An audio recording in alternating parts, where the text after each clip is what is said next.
Bueno, hoy vamos a tratar un tema de un personaje muy importante que se llama o se llamó Tomás Moro. Tomás Moro fue un hombre completo, podemos decir, un hombre abogado de una formación extraordinaria, uno de los hombres que puso el humanismo integral en la época del Renacimiento, que fue una de las épocas de mayor brillantez que hubo en la humanidad. Abogado, en los Estados Unidos, en Inglaterra, hay 60 asociaciones que tienen el nombre de Tomás Moro, asociaciones de abogados, porque ha sido un modelo para abogados. Fue presidente de lo que se llama la Cámara de los Comunes, que es como decía el Congreso de Inglaterra. Fue canciller en esa época en Inglaterra, como hay ahora en Alemania, el que después del rey, el rey era ley, batuta y constitución, el que gobernaba era el canciller. Tomás Moro fue también canciller. Quiere decir que Tomás Moro, este es un libro digital que yo escribí sobre Tomás Moro. Es el primer libro que se publica en la República Dominicana sobre Tomás Moro. Tomás Moro tuvo una formación brillante.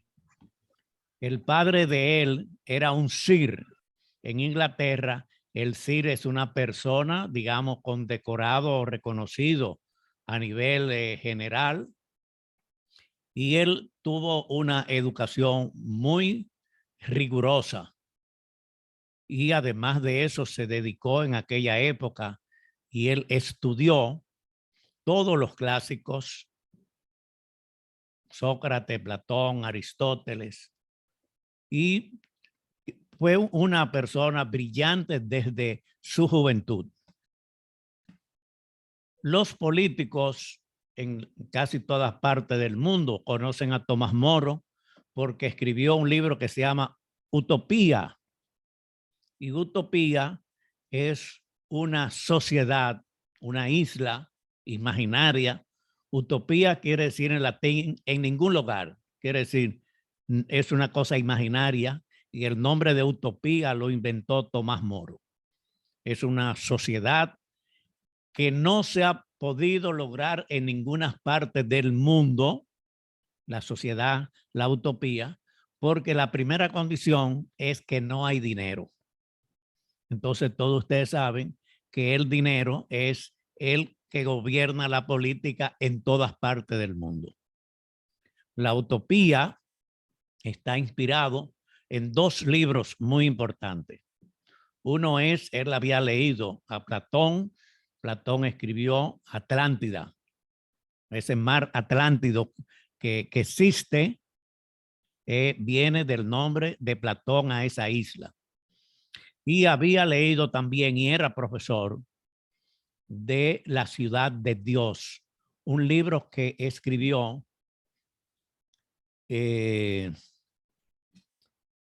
ahora mismo se me fue, pero más tarde le voy a decir. San Agustín, profesor. San Agustín, exactamente. Gracias, doctor. Y él, en esa época, los intelectuales y las personas estudiosos no hablaban, digamos, inglés o francés o español, sino la mayoría de las personas de alto nivel se comunicaba en latín y en griego. Quiere decir que él estudió latín, estudió griego y escribió La Utopía, que es un libro publicado en 1506. Estamos en el 2022, quiere decir hace más de 500 años, y la utopía todavía tiene vigencia en todas partes del mundo. Tomás Moro, como abogado, fue un modelo en su formación. Fue abogado muy joven y durante algún tiempo se dedicó a ser abogado. Él tuvo un amigo que fue a Inglaterra a estudiar, que se llama Erasmo de Rotterdam. Y todo el renacimiento de Europa, o sea, el renacimiento comenzó a fines de 1400 y fue casi durante todo el 1500. En los siglos se dice el siglo XVI, pero en 1500 para mucha gente es complicado decir, pero en 1500 no era el siglo XVI, tiene que ser el siglo XV. Bueno, pero eso es un problema que no lo vamos a discutir ahora. El Renacimiento comenzó en Italia y era para renacer otra vez, para que el hombre renaciera, y para eso tenía que estudiar los clásicos. Y se pusieron de moda Sócrates, Platón, Aristóteles y todas aquellas personas.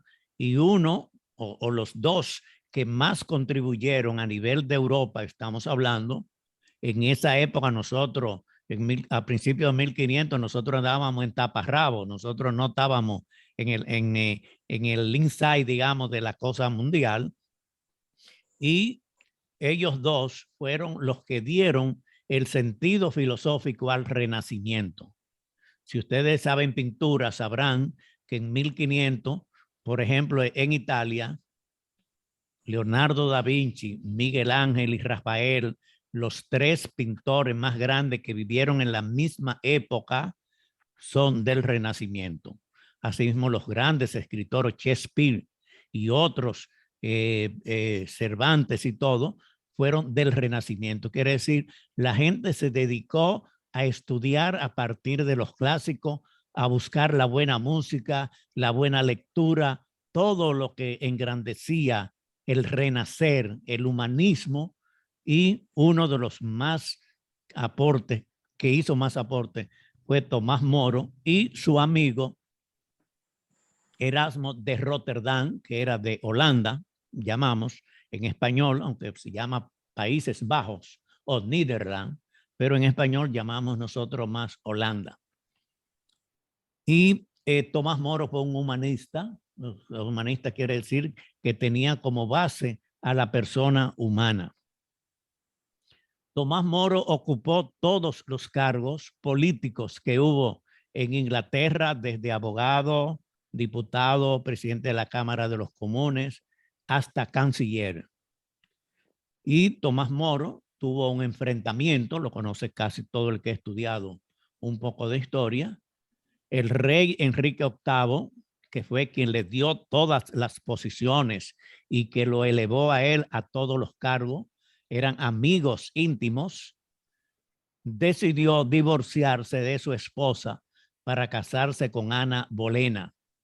Pidieron autorización al Papa, el Papa lo negó el divorcio y él acudió a su canciller, quiere decir el canciller era el jefe político, acudió a su canciller, que era católico, para que interviniera, y Tomás Moro se fue de parte del Papa y estuvo en contra del divorcio de Enrique VIII.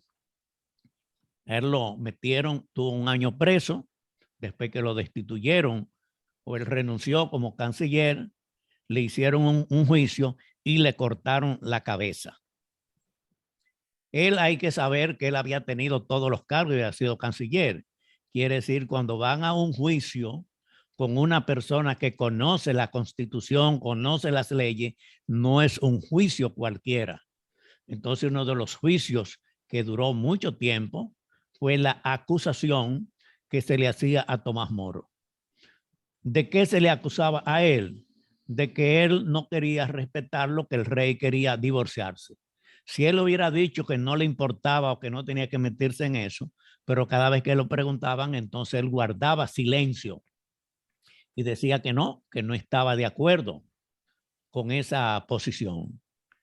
Bueno, a él lo llevaron, le cortaron la cabeza y Tomás Moro, la ejecución de Tomás Moro fue una ejecución, digamos, reconocida a nivel general, porque fue un juicio que se conoció en todas partes.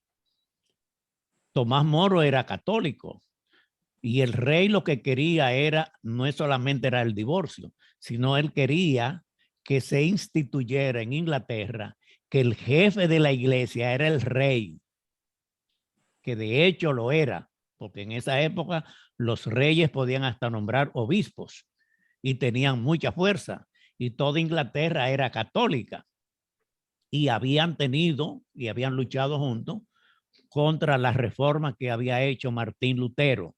Martín Lutero era un alemán que fue el que hizo la reforma de la Iglesia Católica y trajo la división. Entonces, el proceso y la ejecución de Tomás Moro fue algo que se conoció en todas partes, y a partir de esa fecha, Inglaterra dejó de ser católica y el Enrique VIII pasó a ser jefe de la Iglesia de Inglaterra. Tomás Moro tuvo una hija que se llamaba Margarita, y el último año que él estuvo preso en una fortaleza, las cartas, toda su política se lo mandaba por escrito a su hija Margarita. Y de ahí hay muchos documentos muy importantes. El lema principal de Tomás Moro era, aquí está por escrito, aquí está. Quiere decir, dice, el hombre no puede ser separado de Dios, ni la política de la moral. Tomás Moro fue reconocido después de la muerte de Tomás Moro. Se hicieron muchas manifestaciones, muchas protestas. Shakespeare, ustedes saben que William Shakespeare de Inglaterra ha sido el mejor escritor del mundo. Las obras de Shakespeare son las mejores que hay en todos los idiomas. Y Shakespeare escribió, no solamente él, sino con un grupo, una obra de teatro sobre Tomás Moro, que se conoció, que todavía se presenta en muchas partes. Las ideas de Tomás Moro aparecieron en Europa, un grupo de políticos que querían hacer la sociedad que Tomás Moro planteó en La Utopía. Robert Owens era uno de esos, un inglés que era un hombre rico que tenía empresas grandes y quiso hacer una empresa tal como decía La Utopía y fracasó. Se fue a los Estados Unidos a hacer una granja, como dice La Utopía, para distribuirle, sembrar todos, porque en La Utopía no hay la división. Todo el mundo es igual. Todos viven en la casa diseñada igual para todos. Todos trabajan y se reparten lo que producen entre ellos, y además se trabajan 6 horas al día y 2 horas son para la educación musical, cultural, y leer, escribir y prepararse en bellas artes.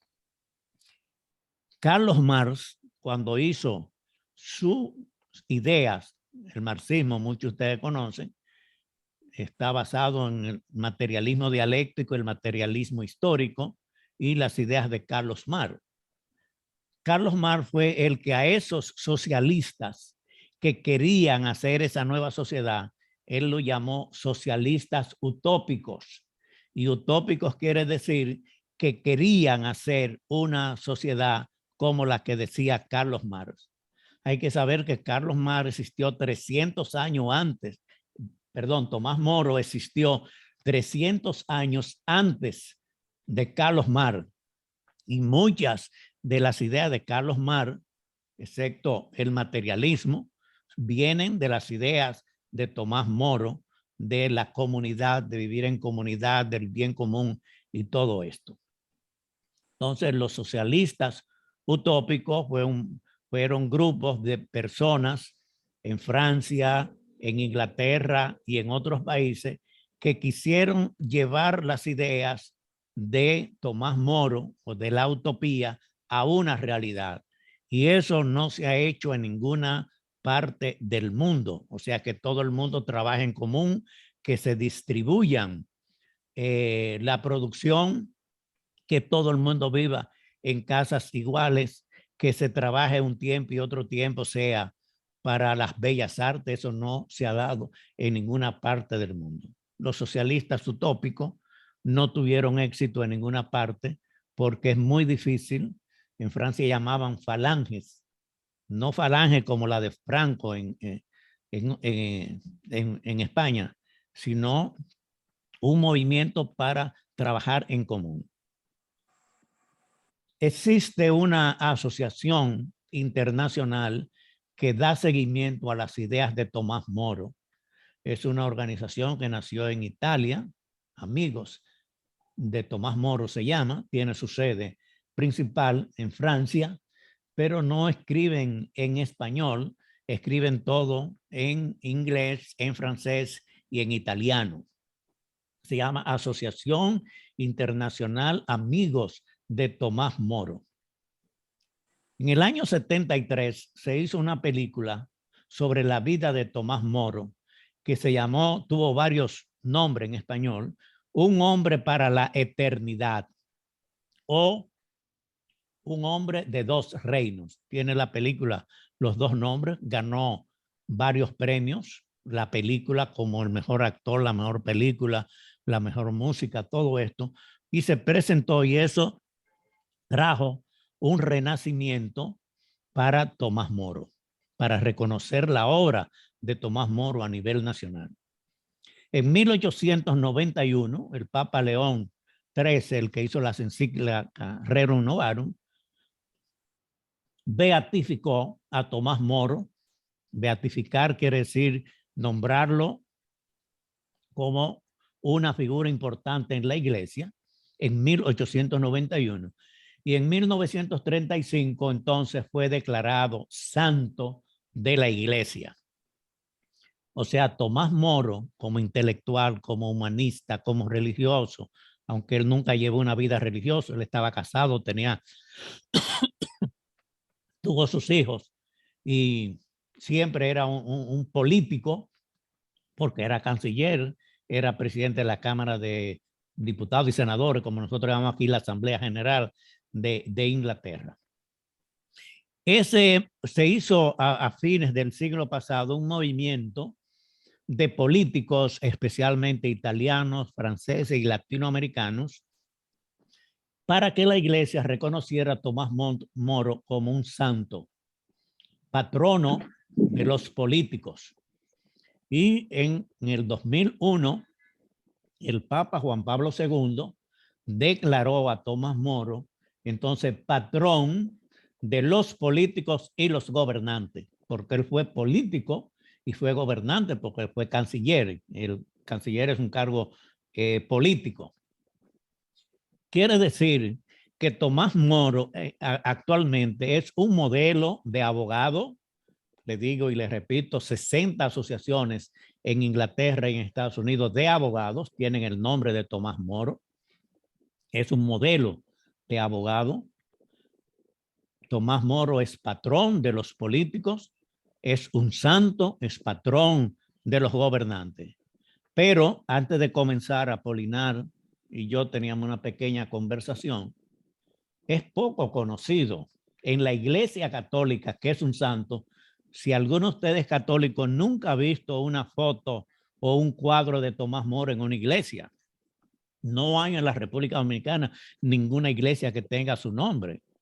El 23 de junio, que es la fecha que la iglesia conmemora, pocas cosas se hacen sobre Tomás Moro. Los políticos, que es el patrón de los políticos, no lo conocen. Y los gobernantes menos. Quiere decir que Tomás Moro es una figura muy importante a nivel universal en el pensamiento, en la acción. Un hombre honesto, lo que se puede llamar un político honesto. Aquí en la República Dominicana hemos formado un grupo que se llama Grupo Tomás Moro. El presidente es Monseñor de la Rosa y Carpio, Ramón Benito de la Rosa y Carpio, quien es profesor de los cursos que damos online. Yo soy vicepresidente y tenemos el que era antes director del ITLA, José Tavares, José Armando Tavares, es el secretario ejecutivo. Nosotros tres formamos parte del grupo Tomás Moro. ¿Qué hace el grupo Tomás Moro? Nosotros nos dedicamos fundamentalmente en dar cursos, diplomados, cursos presenciales y online para formar jóvenes en política. Celebramos 2 diplomados en la Universidad Madre y Maestra en Santo Domingo y otra en Santiago en la Madre y Maestra. Hemos hecho varios cursos más y cada 6 meses hacemos un congreso. El congreso no es para elegir directivo porque no es para afiliar personas, sino para tratar un tema.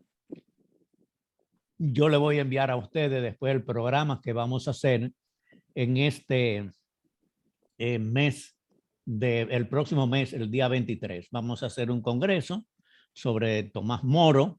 Estamos discutiendo el tema que vamos a hacer. Nosotros nos reunimos una vez el último martes de cada mes. Tenemos actualmente reuniones vía Zoom porque la pandemia nos impidió hacer muchas cosas. La obra de Tomás Moro es una obra gigante. Fue un hombre que hizo de todo: filósofo, teólogo, escritor, poeta, humanista, político, abogado, canciller, de todo en tan poco tiempo que pudo vivir. Fue un hombre que se entregó, y hay que saber que era Inglaterra, y en esa época Inglaterra era uno de los países más grandes del mundo.